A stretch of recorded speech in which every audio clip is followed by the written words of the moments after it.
Hello and welcome to episode number 8 of Chel Squared. I'm your host Andrew Chelney, and we are at the 2-month mark of the show's career. Thankful for you listening and staying with us. This is going to be a fantastic episode. Joining me this week is the managing editor of SB Nation's Buffalo Sabres page, Die by the Blade, Chel DeDominicis. We're going to get into the Jeff Skinner trade a little bit more from a Sabres perspective, someone who writes about the Sabres, who watches the Sabres 82 games a year. Chad will break that down for us. We're going to get into the NHL Network's top 20 centers list, which, I mean, spoiler alert, is a disgrace. If looking at this list right now, it is not good. You have Patrice Bergeron at number 8. I mean, to not have Patrice Bergeron top 5 is a disgrace, is an atrocity off the bat. Don't even look at the rest of the list. I don't care what team you're a fan of. I don't care where your loyalties lie. It doesn't matter. Patrice Bergeron is a top 5 center in the NHL. There's no way around it. Defensively, he's amazing. Offensively, he's amazing. Every single part about his play is spectacular. To not have Patrice Bergeron ahead of somebody like an Anze Kopitar, who is a great center. Don't get me wrong, Anze Kopitar is great, Nathan MacKinnon great, Austin Matthews obviously great, but Patrice Bergeron is the best 200-foot center in the league, probably. At least top 5. You can argue that Crosby is overall better. You can argue that McDavid probably is over. Maybe that's a difficult discussion, but we can have that discussion. That McDavid might be better at Bergeron at certain aspects of the game. Malkin probably better, but Patrice Bergeron is top 5 center in the NHL. There's no other way to put it for sure. We're also going to get into the Buffalo Sabres long-term blueprint, what they have going on, because they have definitely bolstered their team for the upcoming season, but is that going to be enough? What can we expect out of the Buffalo Sabres this year and also beyond? Chad, how are you doing today? I'm good, man. How are you? I'm doing great, man. Last week you had the 5-year wedding anniversary. Congratulations on that. Thanks. I appreciate that. Absolutely. So the Buffalo Sabres, they've done a ton this offseason. They traded away Ryan O'Reilly. They got a haul back. When that happened, I did trash both teams in separate regards. The Blues gave up too much. The Sabres, I thought, didn't get what they needed. They got some roster players for this year, but I didn't think at that point they were good enough to make the playoffs, so I was wondering what the direction is for the Buffalo Sabres. But now they went and they traded for Jeff Skinner, obviously. If you missed the trade was Jeff Skinner from Carolina for prospect forward Cliff Pugh, a second-round pick in the 2019 NHL draft, a third-round pick in the 2020 draft, and a sixth-round pick in the 2020 draft. Chad, what do you think about this deal? Break this down for me. You watch the Sabres a lot more than I do. What are the Sabres doing with this trade? I think, they're filling a need. I mean, the left wing has been a joke. I mean, I can't find the right word. I mean, they started to improve it, getting Sherry, back in late June, which was an improvement. But grabbing Skinner here, I mean, that's a huge get. And then you're giving up for nothing. I mean, Cliff Pugh, he's a good prospect. He has NHL potential for sure. Probably more likely he's a bottom 6 forward, but he has great speed, and maybe he has the potential to be a top 6 forward. We'll see. But, I mean, you make that trade every day of the week. It's one prospect who probably was their 8th to 10th best ranked prospect, honestly, in their prospect pool for a couple draft picks. I mean, I know Skinner has 1 year left on his contract, but at this point, I'm not really worried about that. I mean, he waived his contract to come here, so at least he has some interest in coming here. And, it's not like he's waiving a contract to go, or waiving his no move clause to go to a playoff team. This is the worst team in the league 3 of the last 5 years. So there has to be some sort of interest in him playing here. So that's good maybe down the road when they do talk contract or extension eventually. And if they don't get a deal done, I mean, at the end of the day, you move Skinner at the deadline and you probably get a first-round pick. And if they get a first-round pick, then they go in the next summer with 4 first-round picks next year. And that would be a huge haul. Just getting Skinner and holding on to all 3 first-round picks in the 2019 draft, I think is an unbelievable move by Botterill, and I'm stunned. I mean, I understand Carolina want to get rid of him, but I don't know. That no move clause must have really been holding him up. I don't get why Carolina wanted to move Skinner. I thought they were going to be a playoff team this year before the Skinner trade because they traded for Dougie Hamilton. They got a really solid core going on. They improved their goaltending, and then they went and they traded one of their premier scorers for picks that they didn't necessarily need, and it's a move that, from Carolina's perspective, I'm just not sure what the thought process was behind moving a young top scorer. I think for them, it's I think even me the Waddell said it, that they didn't think they were going to resign him. He had 1 year left. They wanted to make the move now. They didn't want it to carry into the season, and I understand part of that, but I can understand being a Hurricanes fan and just being very disappointed in this deal. I mean, people were upset with the Evander Kane trade, but here in Buffalo back in the trade deadline last year, I mean, they had a conditional pick out of it, which thankfully turned into a first round pick for them. But I mean, this is worse than that, and it's tough. It's a tough pill to swallow. I mean, it makes sense from one regard why they did it, but the return, I mean, it's tough. And again, I think it was that no move clause, that held it up. There was, only a few teams on the list that he gave, and the Sabres were high on that list, it seems like.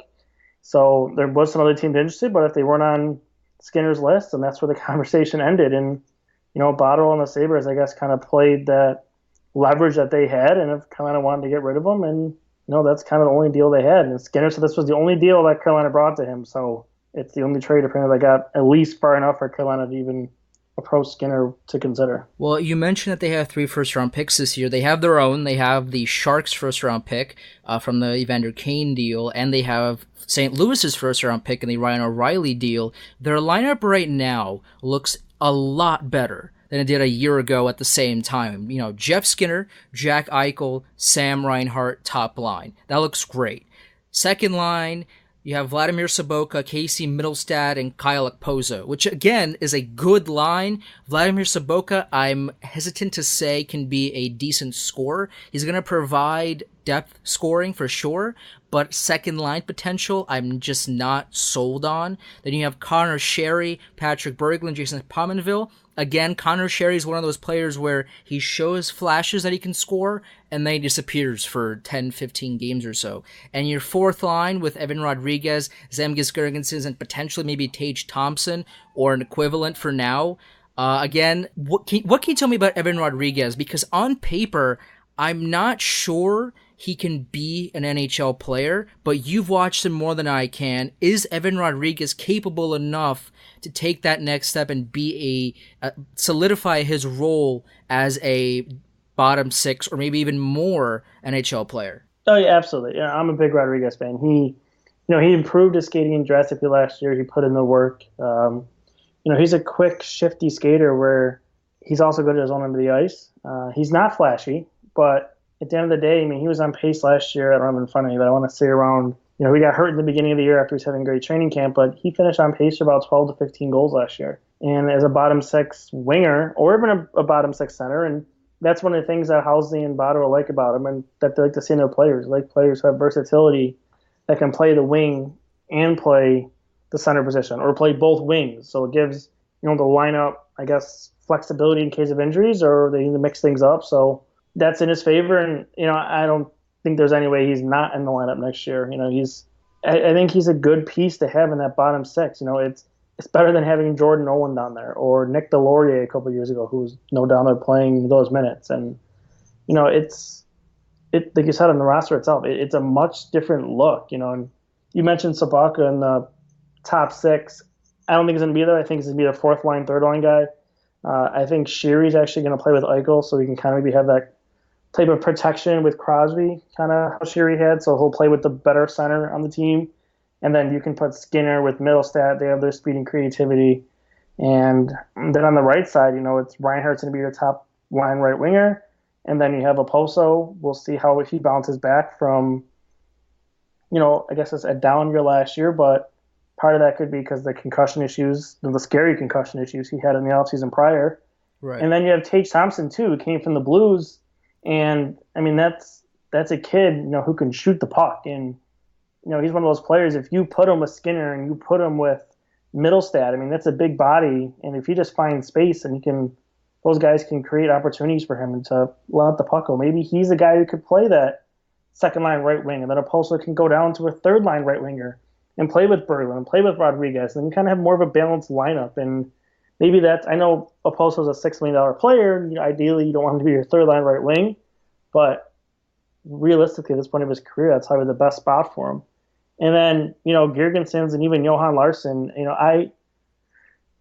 it's tough right now. It's tough to get them in this lineup. I mean, you didn't mention Scott Wilson, who is probably going to play over them. Right. And then you have Sobotka around. And, I mean, that's before we even get any possibility of guys like Alex Nylander or Justin Bailey or Nick Baptiste or C.J. Smith, who was a rookie last year in the AHL and was the AHL All-Star MVP, who might have been Rookie of the Year last year if he didn't get hurt. I mean, he's a consideration. They have Victor Olofsson, who's coming from Sweden, who has one of the best shots I've seen, and I'm not just saying that. I'm being honest. It's a ridiculous release and shot that he has.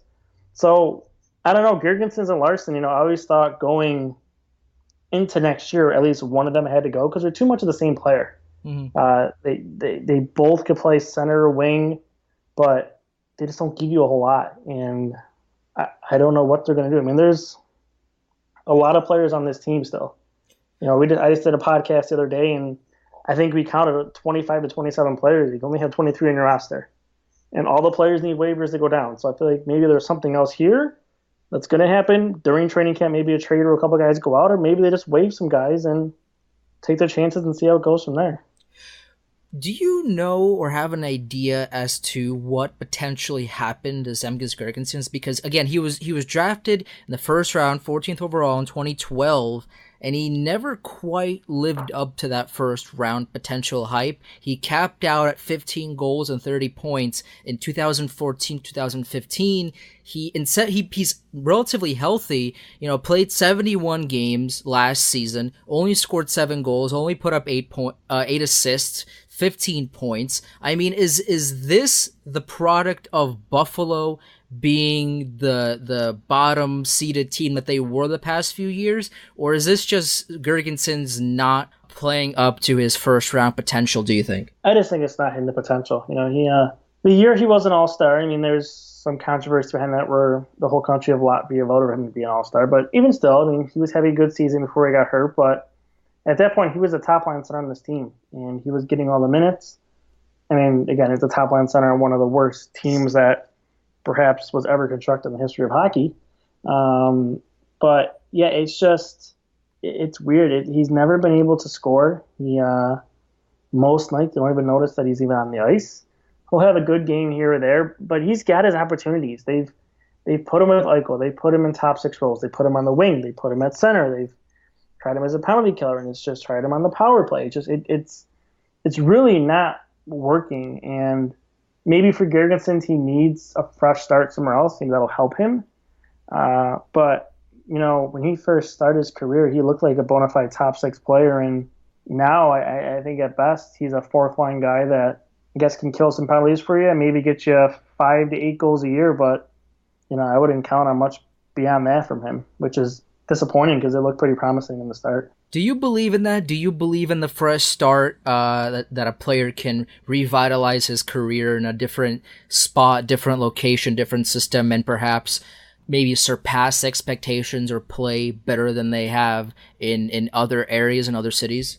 Yeah, I mean, we've seen it work before. We've seen it not work before. But, yeah, I think it's definitely possible. I mean, you got to think about it, too. I mean, if you put it in perspective of everyday life, if you go to a job where you've had consistent failure for years or months or days, it starts to wear on you. Not only is your team losing, but you're not playing well. You're hearing it from the media. You're hearing it from the fans. You're hearing it from everything. It starts to get in your head. It starts to drain on you. It starts to maybe doubt yourself. Well, maybe I'm not that good of a player. Or maybe you're just feeling like you don't get the right opportunity. You're not putting in 100% effort because you don't feel like you're being treated correctly and properly or utilized properly on that current team. So I think if any player, Girgensons or any player, is moved to a new opportunity, I think it revitalizes you. It's a fresh slate, going with a new team, new teammates, new role, new responsibilities, a new city, new fan base, new media.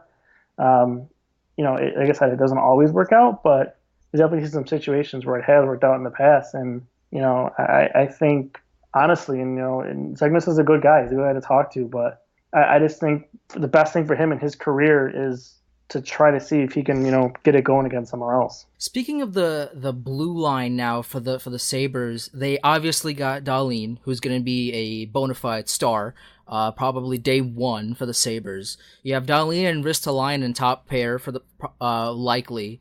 Then you have Marco Scandella and Zach Bogosian, who Zach Bogosian I don't think is a top six defenseman. He's maybe he's maybe a seventh defenseman at best. Zach Bogosian I don't think deserves to be one of the top six defensemen. Then you have Nathan Beaulieu, who you got from the Canadiens, and you got Jake McCabe rounding out that blue line. I'm looking at dailyfaceoff.com, of course, so that is obviously likely probably going to change. Then in the goaltending department, you've improved a little bit. I'm not sold on Carter Hutton being that starter to take you to the playoffs. But I mean, what's the plan for the Sabres in 2019? Do you think that with this core right now, as you mentioned, they do have a couple extra players in their system that might be moved for a better player or a pick or potentially something else?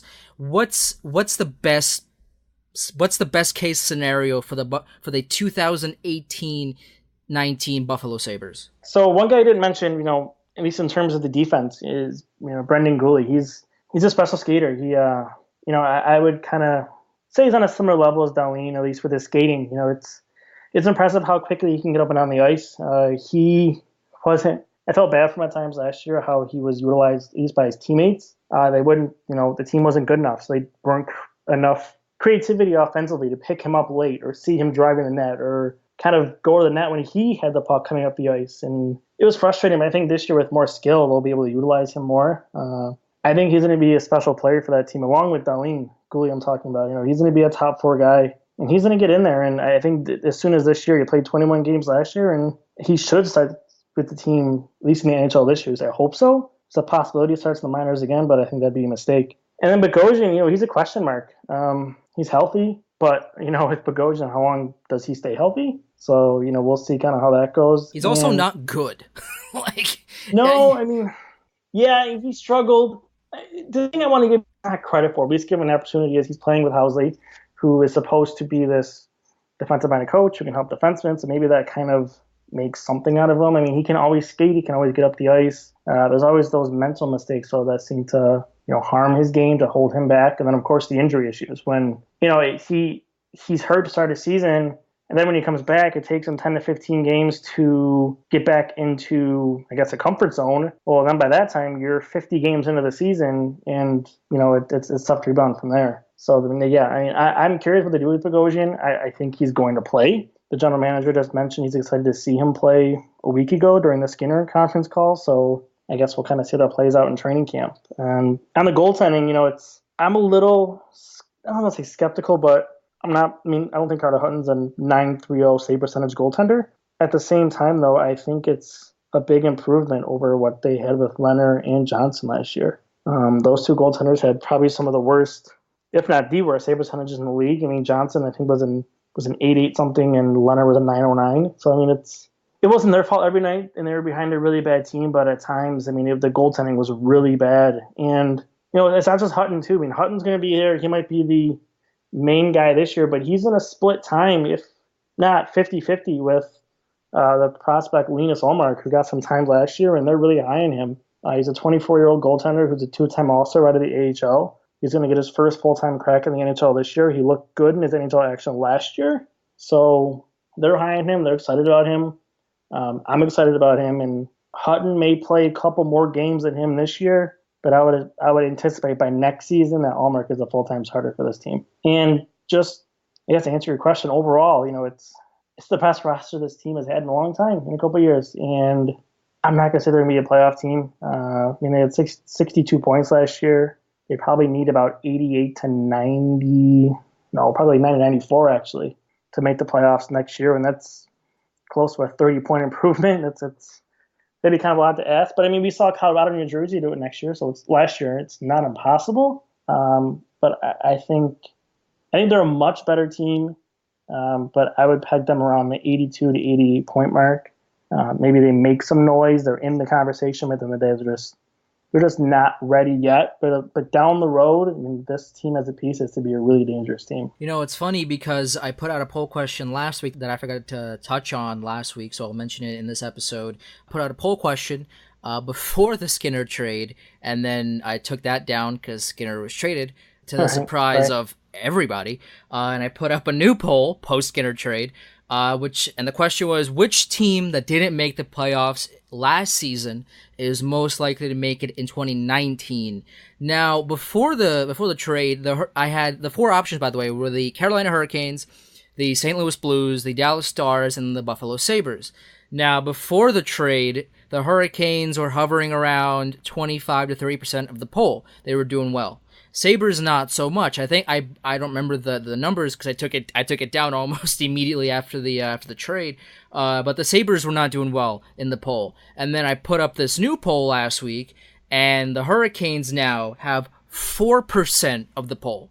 The St. Louis Blues won by a landslide at 57% of the poll, 160 votes in this poll. Dallas Stars 13%, and the Buffalo Sabres at 26% of the vote. 26% of the people believe that the Buffalo Sabres have improved so much so that they're going to make that 30-point jump to the playoffs this season. I mean, we've seen it with Colorado, but Colorado also has Varlamov. They also have Bernier, who's obviously, not a starter goaltender, but I think he's better than Carter Hutton. You have more established players in that lineup, like McKinnon, like Landeskog, who carried that team to the postseason. But with the Buffalo Sabres, I mean, I just don't see that 30-point improvement in a season with them. They do improve. There's no doubt in my mind that, especially with Skinner and the improved team as a whole, they're going to be better. They're going to have more than the 62 points they had last season. But the Devils had 97 points last season, and they scraped into the playoffs. The wild card teams in the East last year were the Columbus Blue Jackets and the Devils, who both tied with 97 points. The Florida Panthers had 96, and they missed the playoffs. So it's that tight. I expect it to be as tight as it was last year. This race is an 82 game race down to the absolute wire. I mean, that's very apparent. If it wasn't last year, it's probably going to be this year again. I mean, every point matters, and the Buffalo Sabres, I mean, they've obviously improved. They're not going to be dead last in the East anymore. Ottawa's going to be dead last by about 1,000 points. Ottawa is in the ECHL right now. I mean, they don't know what's going on. As I said in the last episode, I mean, Erik Karlsson's still on the team, but what's going on there? You have Duchesne, who's still there for a year or two. I mean, what's going on with him? Because they're not going to be good, so you probably should move him at this point. Ottawa doesn't know what's going on. They're probably they will most likely be dead last. So off the top, Buffalo's going to jump Ottawa. They might jump Montreal, but with Carey Price in net, I just don't see Montreal being as bad as they probably should be because of Carey Price, which is why I mentioned a few weeks ago that maybe potentially Montreal should explore trading Carey Price, because it's Carey Price. You're going to find a better goalie out there, and the reason why they should explore it is because they need a tank. They're not good. They're not going to make the playoffs. So instead of being in that 9 to 12 kind of dead range, to trade Carey Price for a complete haul and a half and get the prospect pool revitalized, get a first round pick or more, and build up for the future, that might be the best move for Montreal to make. But as of now, Buffalo and Montreal might be fighting for that third worst position. Detroit, I mean, I don't know what's with Detroit and et cetera. It goes up from there. So Buffalo has to beat, besides Ottawa, Buffalo has to beat Montreal, Detroit, the Islanders, Rangers, and as well and more to make that huge jump. And I just don't see that happening this year. Maybe soon, maybe in 2 years, maybe in 3 years. Chad, what do you think the blueprint is for years 2, 3, 4, 5 down the road for the Sabres? What's their game plan? I think it's already kind of going here. I mean, they have your young core now. You have Dahlin, who I think unquestionably is going to be a top 5 defenseman in this league. And you have Eichel, who is a top 10 center in this league and only getting better. You have Casey Middlestat, who has the potential to be a top 20, 25 center in the NHL too. And, I mean, then you have, if Skinner stays around, you have Connor Sheary for a couple of years. Sam Reinhart, I think, is extremely underrated. Just because he plays in Buffalo, people don't know how good he is. Ristolainen's still here. I mentioned Gooley. If Linus Allmark turns into be something, then you have a goaltender. I mean, and then you have prospects that are coming too. But maybe Alex Nylander turns into something. We don't know. There's Rasmus Asplund, who's down there from a couple of years ago, who's making his NHL North American debut this year, and he'll play in the AHL. He's a solid potential bottom 6 player. So there's a lot going on. I mentioned Olofsson too, is another guy coming over from Sweden, that has that really good shot. So there's a lot of depth now in this prospect pool. I mean, Sporting News had them as the top prospect pool in the NHL, and I don't really disagree. I think it's close, but I think they're no worse than top 3, top 5. And that's kind of crazy. When Botterill got here, they were a bottom of the prospect pool, I guess, team. And now here they are near the top again after a couple of years. And it's exciting. It's exciting to be around this team and to kind of maybe start to see some light, start to see some movement. And we rattle off some teams. I mean, I'm looking at the rankings right now, and if you ask me, I think Buffalo's a better team than Ottawa. They're better than Montreal. They're better than Detroit. I think they're better than the Islanders without Tavares. And I think they can be better than the Rangers and the Hurricanes, honestly. I mean, the Rangers had Lundqvist, so we'll see kind of how that goes. But the Hurricanes, I mean, they lost one of their best scorers. The goaltending was a joke last year. We'll see if it gets better. But, you can conceivably argue they're better than all those teams. And then Florida, who knows where you're going to get. They're kind of a toss-up. Again, I'm not predicting them to be a playoff team, but I don't see whether or not they couldn't be, maybe, I guess, 1 or 2 spots out of the playoffs. I think the points last year got inflated in the Eastern Conference. The 97, 96 points. I mean, I think the bottom of the conference is really bad. And a lot of, the top higher teams feasted off of that. So I don't think that's going to repeat this year. But, it's exciting. It's exciting for hockey again. When last year in the city, it was maybe one of the lows. And I think it started with Dahlin winning that lottery. And then Bottles kind of just rode the wave from there and made the moves. He promised change, and he certainly delivered on change. He did a huge overhaul of this roster. So we'll see. We'll see if it all comes together. On paper, it looks good.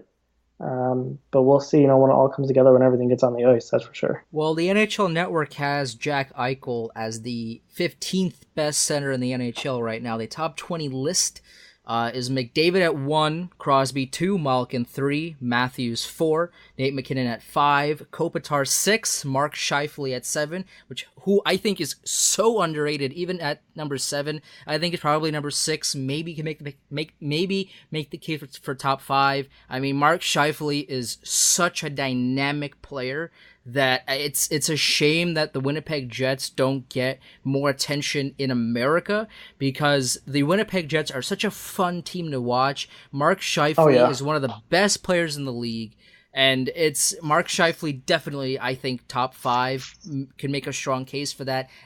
For sure, top 6, I think.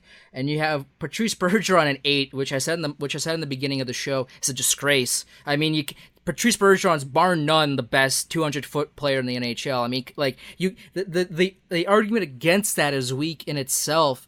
It doesn't matter what team you're a fan of, where your loyalties lie. I'm a Rangers fan. I'm not a huge fan of the Boston Bruins when the Rangers play the Bruins, but you have to respect Patrice Bergeron and the way he plays the game of hockey. I mean, he's the best two-way center in the game, and to put him number 8 in the top 20 list is a shame. You have Sagan at 9, which is funny for Stars fans, not so much for the Bruins fans.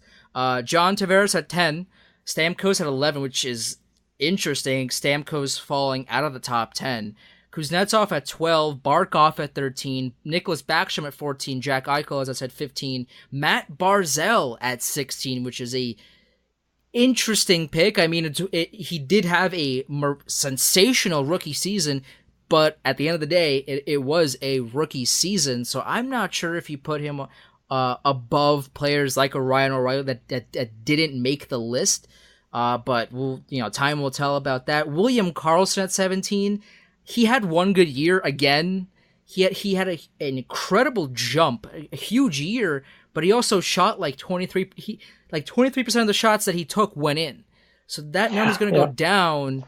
He will probably have a point and a goal hit. He'll probably not score as much as he did last season. I disagree completely with number 17 with William Karlsson in the top 20 conversation. I mean, he had a great year. Don't get me wrong. He was a fantastic Golden Knight last season, but I need to see at least one more repeat year of that before I put him anywhere near top 20 center conversation. He had one good year, and that's awesome, but at the end of the day, he didn't play that well in Columbus. I need to see more of that. I need to see more of the 2017-2018 William Karlsson for him, for me to make a case for a top 20 slot for William Karlsson. Then Sean Couturier at number 18, another interesting pick. Ryan Getzlaf at number 19, and Leon Draisaitl at number 20. Chad, what do you think about this list? And first of all, Jack Eichel at number 15, do you agree? Do you disagree? And some names that potentially got removed or didn't quite make the list that you think should have been added, and some names that probably could do with removing them from the list. Yeah, I agree with you on it. I think Bergeron being an 8 is a joke. I mean, I think he should be at 3. Needs to start. I can understand why McDavid and Crosby. I mean, I think Crosby has to be 1 too. Yeah. I know McDavid is McDavid and he's young, but until someone takes that top player away from Crosby, he's still the best player in the league. I mean, I don't think McDavid's done enough in the league to take that away from him. So I would have Crosby 1. I guess McDavid 2, and yeah, I mean Bergeron, he's got to be 3. And then my next issue is Austin Matthews at 4. I mean, that's way too high. That's the Toronto factor. That's because he plays for the Toronto Maple Leafs. That is way too high. He is not a top 5 player in his position. I put a thing out on Twitter where I compared the stats between Eichel and Matthews, and they're very close. So if you're going to put Eichel at 15, which I think is about fair in that 13 to 15 range, looking at this list, at least right now, then you need to have Matthews at the top 10. I mean, he's probably 12, 13 on this list, and Eichel's right there with him. So I think that kind of the Bergeron and the Matthews are the two things that I think shoot holes in all sorts of credibility into this. I like Barzal a lot. I think he could be higher. Karlsson, I get what you're saying. It's one good year. I like Couturier a lot. I think Ryan Getzlaf maybe is too high for where he is right now in his career. I don't have like a Centers list in front of me, so I can't really pick off a guy who would replace him. But yeah, I mean, there's flaws, I guess you could say, all over this. I'm not the biggest John Tavares fan in the world either, but I guess I'm okay with him being there at 10. We'll kind of see when the pressure and the lights are on in Toronto what kind of player he really is, not being in Long Island anymore. So I guess you could say Brooklyn, not Long Island, but either way. Yeah, I mean, I'm okay with Eichel where he is. Maybe a few notches higher, but I'm all right. But Matthews has to come way down, and Bergeron's got to go top 3. And that's kind of where I would start. What do you think about Stamkos falling out of the top 10? I mean, we've talked forever about how Stamkos is a top center in the league, top player in the league, but this year it's looking like, according to NHL Network, he's out of the top 10. I mean, he's still on this list. He's number 11, but we saw him in the playoffs this year. In every Game 7 that he's played in the playoffs in his career, he has 0 points. I mean, what do you make of Steven Stamkos and him falling to number 11 on this list? So I think part of that is because the team he plays for. I mean, the team he plays for is loaded. I mean, there's Stamkos, there's Kucherov, there's Hedman, there's Point, there's Palat. That's just the start. I mean, they are loaded on that team. Vasilevsky and net. And so they had Erik Karlsson. So I think it's kind of one of the things where he doesn't get. He's still a really good player in this league. Maybe you flip him and Sagan and get him back in the top 10. But I wouldn't put him above anybody else. I don't think right now he's a better player than Scheifele, Kopitar, McKinnon. I guess if Matthews would come out of that top 10, he'd go in there. So maybe you put him ahead of Sagan and maybe Tavares. But I don't think he goes ahead of anybody else on that list. And I'm a big Stamkos fan, but like I said, I think part of it is a lot of people see the team that's around him, and he doesn't get that much of the spotlight because everybody else around him is so good. So everybody sees that team as being excellent, and not just Steven Stamkos being a star because he's on that team with 4 or 5 other stars. So I think that kind of hurts him in the public perspective kind of way. I also think Andrei Kopitar is, I mean, obviously he's a sensational player, but in 2016, 2017, he had a super down year for him, 52 points in 76 games, but this past season, 92 points in 82 in every game this season, 35 goals, a career high for him, 57 assists, a career high for him. I mean, Andrei Kopitar really destroyed the league this season, and at age 30 is reaching new career highs, which is surprising in many aspects. But I mean, this list as a whole, again, Andrei Kopitar, I love Kopitar, but if you're gonna move, you move Matthews down, right? So everyone moves up one. So you would think McKinnon then becomes 4 on this list. Kopitar becomes 5. I would switch Bergeron and probably McKinnon, have Bergeron at 4, maybe potentially number 3, with against Mull. I mean, you could argue top 5, all day, every day, and not reach a consensus.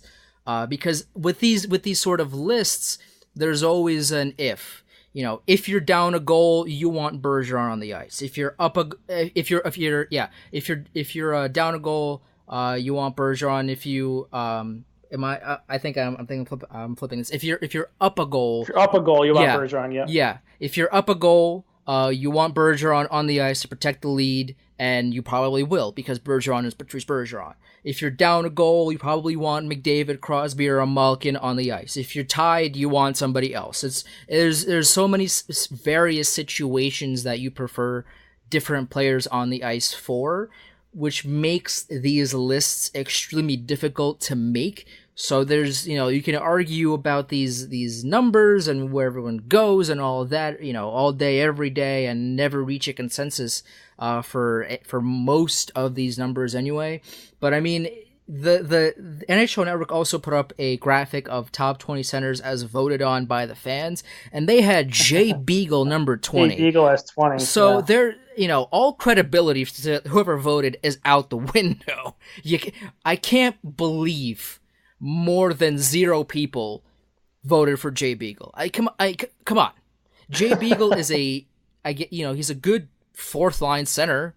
I can't take that away from him. He's a good bottom 6 depth forward. That's his role. And he does it well. But to have the audacity to vote Jay Beagle into the top 20 centers discussion list, I mean, come on. Yeah, that was pretty bad. I didn't even give that list any look over. The second I saw Beagle, I just kind of chuckled and kept going. So I don't even know. I have no idea who was even on that list, so I can't really comment on that. Yeah, you know what? I saw that list as well, and as soon as I saw Jay Beagle, I exited out of the list. I mean, you can't take any list, any top center list that has Jay Beagle on it seriously. You can't, because Jay Beagle is flat out not a top 20 center. No matter what you say about Jay Beagle, not taking anything away from him, because he's good at what he does, being a 4th line center. But by definition, a 4th line center also cannot be a top 20 center in the league. So Jay Beagle is not a top 20 center. That I'll just end it at that. But that NHL Network should never allow fans to vote in their lists ever again. After seeing that, fans, we have disqualified ourselves from voting in these lists, because I'm not sure if it was trolls or if it was legitimate people, thinking that Jay Beagle's a top 20 center in the league. I don't know what it was, but in any list to put Jay Beagle at top 20, you have to disqualify anyone who voted for him. I mean, come on. Yeah, I agree. That was a bit much, is all I'll say. That's what I'll leave it at. It's looking bad. NHL Network is most likely most definitely going to make a top winger list, and on my list of top wingers is Jake Voracek, But to transition into Jake Voracek, I compiled a list of worst trades in the NHL since both of us were born. So I made a list since 1997, which is when I was born, the worst trades in no order. Jake Voracek absolutely makes that list for me because the Columbus Blue Jackets traded Jake Voracek, a first-round draft pick, which ended up being Sean Couturier, and a third-round pick, Nick Cousins, to the Philadelphia Flyers in exchange for less than a year of Jeff Carter, who was then traded to the LA Kings for Jack Johnson, who's a disgrace in his own right, and a first-round draft pick who ended up being Marco Dano, who's no longer on the team. That has to be one of the worst trades in the last 2 decades. I mean, I have a whole lot more, but I want to hear, which is a trade that's on your list that really stands out to you, because, I mean, you have 3 players in that deal that are key to the Flyers right now. Jake Voracek is their top winger. Sean Couturier is one of the best players as well, and Nick Cousins is a good depth player for him. So they are employing all 3 pieces of that trade, and Columbus is left with nothing from that deal. Jack Johnson's not there anymore, Daniel's not there anymore, and Jeff Carter's gone. So they have nothing to show for it, and Philadelphia has everything to show for it. Yeah, I mean, if that was a brutal trade. I do remember that. I mean, when it first happened, it didn't look the way, but the way it played out, that definitely did not turn out in their favor whatsoever. For me, if I have to pick one of the worst trades, at least of recent history, how do I want to put this? It's not a blow your doors off trade in a way, but I think in a way it also is that Taylor Hall, the 1-for-1 trade.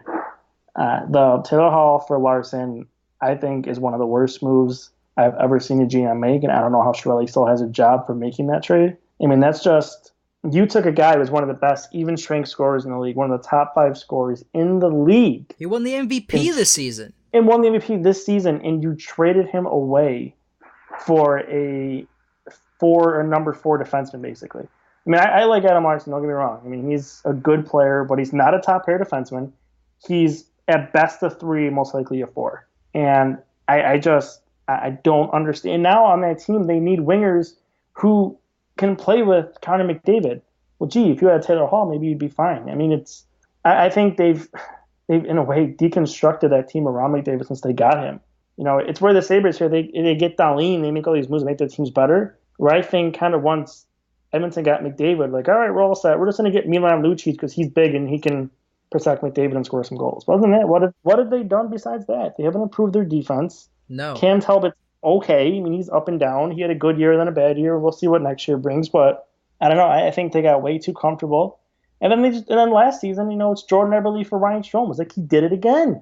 I mean, Eberle's not on the same level as Taylor Hall, but he still had a great year for the Islanders. And Ryan Strome was nothing special. So I don't know. I mean, that's one of the guys, along with him and Bergevin, are the 2 guys that I don't know how they have jobs still in this league. I mean, you mentioned Montreal and look to consider trading Price. They can't. I mean, Bergevin is stuck where he is right now. He has to do everything he can for this team to try to be a playoff team or close. And I'm afraid they're going to make mistakes with Kakaniemi this year. They're going to try to, I think, put him in the lineup this year, and he's not ready for that. And I think that could stunt his development. And that's because Bergevin is trying to force things to make him a better hockey team, and they're not. I mean, their biggest need this season was going and getting a center. They didn't get one. They traded one away. They traded their best center away for a winger who didn't score last season. No, and they're going to try to make Duran a center again when he's not. That's what they did last year. And I mean, they went after Stastny, didn't get him. They went after O'Reilly, didn't get him. They brought back Thomas Plekanec, which apparently is supposed to make it better. And like I said, they traded away Galchenyuk, where they wouldn't put at center, but was their best center on the team. So it's mind-boggling. Then, they drafted Kakaniemi, and I don't know. I think they're going to try to put him in the lineup this year, and it's going to be a huge mistake, and that could hurt that kid's development. I think he's going to be a good player, but he's not ready for the NHL yet. He has to go back to Finland and at least play another year there before he comes here. But we'll see. We'll see what they do. I think Montreal's in a world of trouble. Shea Weber is out till like December or January at least, and they have 35 years left on that contract still. So I don't know. I mean, good luck to Montreal. I feel bad for those fans. They're passionate fans, but they got a lot of work ahead of them, and it could be pretty rough at least the next 3 to 4 years there. Subban for Weber, another one of those atrocious deals that I didn't put on the list. On the same day as the Taylor Hall day. Yeah, because you know what? Because those trades are too easy. Because everyone knows that they're terrible trades from the onset. You know, it's one of those things where I put Urat for Forsberg on the list because it's one of those things where like it's so ridiculous to even fathom a situation in which a trade like that happens. I mean, if you try that out in NHL 18, you're gonna get denied because it's a terrible trade. Yeah. A video game knows better, I guess, in some situations than a lot of GMs do. Like it's terrible. But a trade, I went back in the archives a little bit and I dug up a trade that I think is one of the worst that I've ever heard of. The Arizona Coyotes, who had Danny Briere at the time, a young Danny Briere, this was during the season. He scored 46 points in 68 games. He had a decent season, and at the deadline, the Coyotes traded him and a third-round pick to the Buffalo Sabres for, get this, a fourth-round pick and Chris Gratton. Yeah, Chris Gratton. Danny Briere, of course, went on to score 230 points in 195 regular season games to the Buffalo Sabres and 34 points in 34 playoff games during the 2 Stanley Cup runs in 06 and 07. I mean, I get it. I get the whole hashtag grit, Coyotes wanted a tough guy, whatever. How do you manage to trade one of your best young guys who was in the middle of a good year, 46 points in 68 games, wasn't having a bad year, he was doing well, you trade him and a third-round pick for Chris Gratton? What? Yeah, I think that was the nature of the league back then is what it was part of it. I mean, it was a different game. And Arizona, or Phoenix at the time, considered Briere a small guy who wouldn't last in that day and age NHL. Unfortunately for them, a year and a half later, the NHL had a lockout and the game changed completely, and Danny Briere was the perfect guy for this league. So, yeah, that was a pretty rough one, too. And I remember that one, being a Sabres fan back then. I was a little bit younger, but I still remember that. I mean, you can even put the Chris Drury trade. I think they made it the following summer. Rhett Warner and I forgot who the forward was that went with it, but Drury came back from Calgary. Yep. It was Rhett Warner and somebody else, but I think that was a steal by the Sabres too. Yeah, I mean they Sabres had that Briere Drury long run that they messed up. That I think that the club is honestly still just kind of, which is crazy. 11 years later, we're still in a way just rebounding from it. From that July 1st, 2007, they lost both those players. So it's interesting to kind of see, to go through all these trades and kind of what they look like at the time. It's you mentioned that Hossa trade, something we talked about before the podcast started, and that was another one where Atlanta got a lot of players at the time. Looked like a good haul for them. Turns out not so much. They got really nothing out of that. Yeah, no, so they got a whole lot crazy. They got a whole lot of nothing out of that deal. The Thrashers traded Marian Hossa and Pascal Dupuis to the Pittsburgh Penguins in exchange for Angelo Esposito. Who is that? Well, exactly. Colby Armstrong, Eric Christensen, our New York Rangers legend, Eric Christensen, and a first-round pick who ended up being Dalton Levier. Yeah. Again, who exactly? In 2008, Esposito nor Levier, they didn't play a single game for the Thrashers. Esposito was traded to Florida in 2011.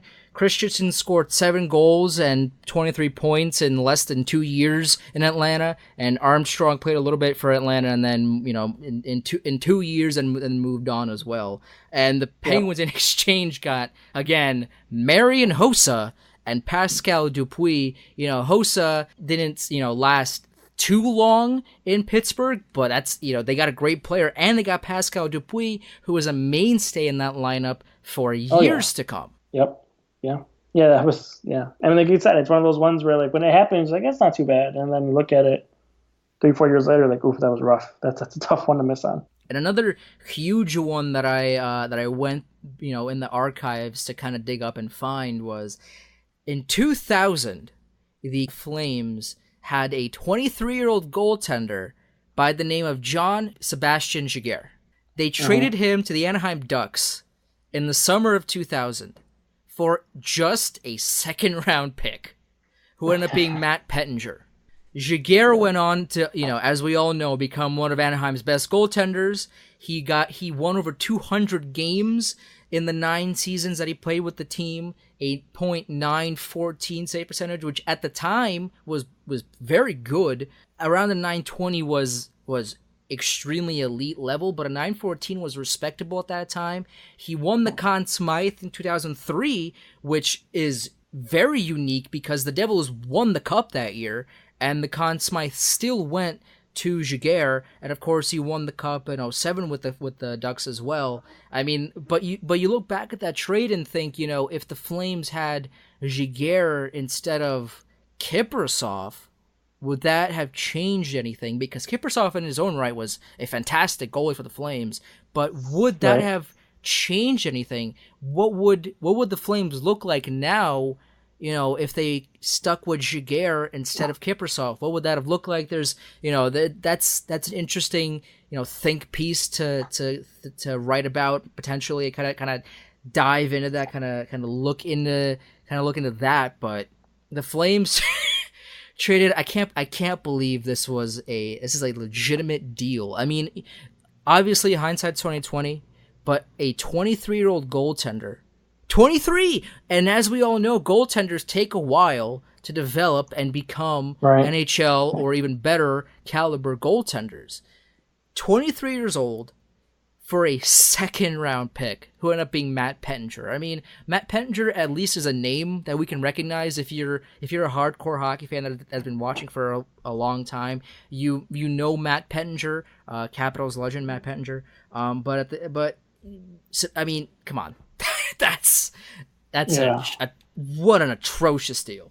Yeah, I mean, there's a lot. It's funny looking back. I mean, like the Gashin trade is another one that was pretty bad. So I mean, you can go back in time and you can find some really brutal trades. And it's funny, like I said, at the time they don't look so bad, but when you look in the rearview mirror, a few years later, it's rough. It is really rough how that turned out for some teams. And maybe even a team like Atlanta, it turned out so well for them that they had to end up moving their franchise. That's how big of a miss it was.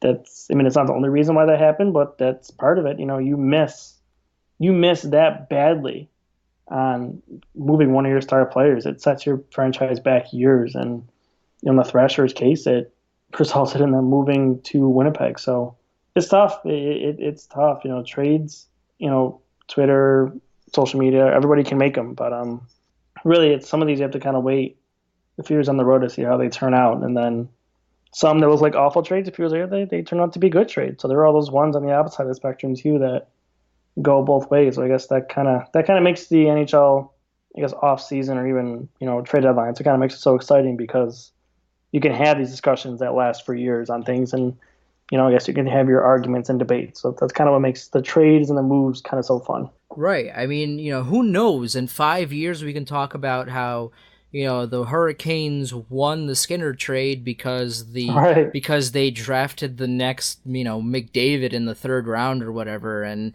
Skinner, or I hope it doesn't happen, but let's say Skinner, gets hurt and doesn't play for most of the year and then leaves, and whatever else happens, and then the Hurricanes end up quote unquote winning the deal in the long run, and then you can talk about that. But these are trades that off the cuff look bad. For I guess you can argue the Voracek deal potentially could have maybe looked not bad because they were doing well and Jeff Carter, was an addition at the time. But I mean, that's a lot for Jeff Carter. At the time, the Thrashers deal potentially could have looked good because of the amount and what the Thrashers got back. But I mean, some of these deals, like the Leafs trading Rask to Boston for Andrew Raycroft. I mean, as soon as that deal went through, everyone knew that was going to be an awful deal. And in January of 2004, the Capitals traded Jaromir Jagr to the Rangers for Anson Carter. I mean, what there's a lot of deals that we can look back and say, oh, that was an okay deal at the time, and time has made the deal bad. But off the cuff, I mean, some of these deals are atrocious a second after they're made, let alone years. Yeah. No, I agree. I agree. I mean, some of Keep these... something to talk about at least. Yeah. There's at the very least, if you're not a fan of the team that's getting the short end of the stick, you can laugh about it. If you're the team that is winning the trade, you can laugh all the way to the bank about it. If you're just a hockey fan, I mean, you can't not be amused by them, right? I mean, bad trades are always going to happen in all sports. Yep. That's part of the fabric of sports, I guess, is that bad trades are always going to happen. I mean, we wish they weren't happening, because at the end of the day, they are a detriment to the sport. Just these atrocious deals off the bat, but they are, it is what it is. But some of these trades are just inexcusable from the onset. I mean, Chad, this was an episode and a half, and this you definitely highlighted some of the biggest reasons why I have people on this show, is because you watch the Sabres more than I do. You are more knowledgeable on the Sabres than I am. You provided some points that I just completely didn't even think about, like the Sabres prospects, what they got going on, what's on the pipeline. You really brought that to the table, and not as many hot takes from you as I would have liked, perhaps. Because we have the right amount of hot takes on the show. Hot takes are always welcome, no matter what. But it was an absolute pleasure to have you on, and I'll talk to you again real soon. Yeah, man, anytime. I enjoyed myself. Thanks for having me on. Absolutely, man, anytime. And as of course, this was Chel Squared, episode number 8. I'm Andrew Chelney. Of course, that is Chad DeDominicis. He's the managing editor of SB Nation's Buffalo Sabres page, Die by the Blade. Follow him. It is at CM DeDominicis. That's my last name. So CM and then my long last name. I don't have to spell it, but you'll find me. it'll be in the description of the show. For sure. That works. Absolutely. And your website's going to be down below. And as always, follow us on Twitter at Chel Squared. Follow us on Facebook, like the page, Chel Squared Podcast. Like the page, like the show, subscribe to the show, leave a rating. Whenever you leave a rating and subscribe to the show, a puppy gets a hug and a treat from its owner. I didn't make the rules here. I didn't put that writing. I didn't sign off on that law. But I'm just spreading knowledge, and I hope you follow along. 2 months already on the show, and it's only going up from here. And I will talk to you again next week.